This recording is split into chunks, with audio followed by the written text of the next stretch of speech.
Doctor, may I have a private word with you after the meeting concludes?" The polite request came from the same technical engineer who earlier responded to Nicholas' question about the significance of 3.14159. The doctor nodded in affirmative. He was curious what the requested sidebar was about. "I'm the last person who should be correcting an astrophysicist of your stellar reputation and impressive accomplishments." He tentatively began, however. "Unless I was taught incorrectly, pi is actually the ratio of the circumference of a circle to its diameter, not the radius. That's a Titanic-sized miscalculation which I felt I should discreetly point out to you. I realize you are on the cusp of another amazing discovery, but your credibility in these proceedings would be irrevocably tarnished by a critical mistake of that magnitude. Anything you say after a technical error would be meaningless to a black-and-white thinker like Commander Houghton." Dr. Bergstadt looked positively mortified by the young man's candid statement. "What's your name?"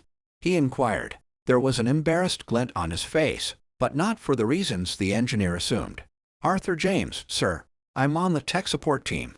I assist with telescope alignment and new software design. Please just call me AJ, if you don't mind. I'm a huge fan of your work and career." Hopefully what I said didn't offend you. It's just that the stuffed suits on the project hyper-focus on details. And if you make an honest mistake, they'll never forget it. "Relax, AJ. It's okay." He began to chuckle at some inside joke that Arthur wasn't yet privy to. "I'm well aware of the correct elements of pi. I'm guilty of thinking no one else here would have known better. Thank you for not putting me on the spot in front of the old man. That would have been awkward. I must admit that I'm a little embarrassed I underestimated my audience. I doubt anyone else but you caught my fib, though. You are a smart young man. Math and science proficiency are not what they used to be in school anymore, so I thought I could get away with saying that." AJ fished for more details. He figured what had been officially revealed was only the tip of the iceberg. He wanted to be an insider regarding Hyperion's deeper secrets. "The honest truth is, my colleagues and I do not know what any of this means. But something of paramount importance is there at the center of our star system, at those coordinates. The fact that its radius point happens to be directly within the line of sight of Hyperion's shiny reflection isn't a coincidence, nor is the predictable blind spot. We know that much. The rest of what I told the committee is good old-fashioned astronomical spitballing.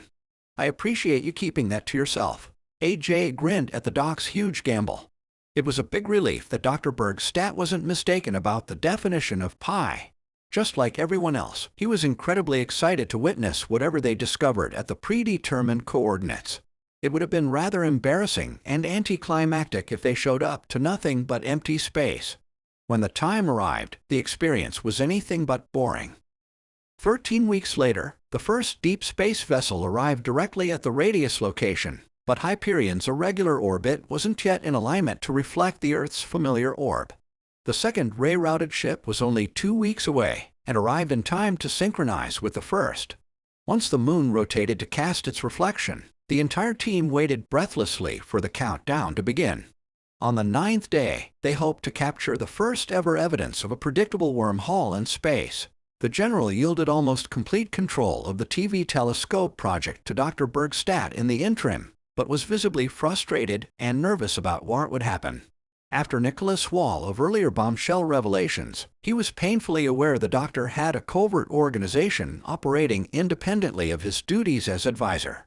In light of those numerous discoveries, Houghton elected to give the doctor the blind authority he needed to see the initial phase to completion. From there on out, he would either seize full control or allow Nicholas to continue steering the program, depending on what happened. Finally, the moment arrived and the countdown began. Those with a latent penchant for pessimism watched the reflected Earth feed with a feverish anticipation of doom. If the team's experimental efforts to record footage of the blind spot was about to trigger some cataclysmic event, they hoped to see future evidence of it and save the day. A third exploratory vessel was nearing the nexus of coordinates where the vortex was expected to appear. Its optical lens and infrared recording equipment were transfixed on the location to record the incredible event from a few 100,000 kilometers away. At the moment when it revealed itself to the room full of startled spectators, the two vessels immediately disappeared.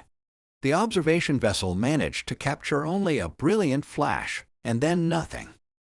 What the Fouquet happened, Bergstadt? Where did our billion-dollar space vessels go? I must be a goddamned moron to let you run this clown show. Answer me, Ashla. The White House is going to demand answers from me. What can I tell them? Were our ships vaporized by electromagnetic X-rays or some other cosmic shenanigans? Could our research vessels still be out there? Maybe it's just a technical glitch in the video feed. Dr. Bergstadt tried to ignore the general's ferocious obscenity-laden tantrum so he could think, but it was impossible to fully tune him out. No one knew exactly what transpired, including him. The truth dawned on Nicholas as to what really occurred, but spelling it out wasn't going to make the old man happy. In reality, nothing would. Our vessels are just fine, General. They are doing exactly what they were sent into space to do: explore. As a matter of fact, we just helped them achieve their mission in ways that NASA and our ally partner nations couldn't have dreamed. What's this Poindexter nonsense you're spouting now? We've lost all contact with both those vessels. I'm ordering the third one to turn around immediately and go far, far away before it's zapped too. You're telling me that they weren't destroyed? No. Well then, where the hell are they? They're in another solar system, General. I have no idea which one. This is all new to me too, but it would take years, or possibly even decades, for their radio equipment to reach us via traditional technology. They are on their own now, exploring the vast reaches of interstellar space. What? What do you mean? They fell into the well, so to speak. Why didn't you warn us this could happen?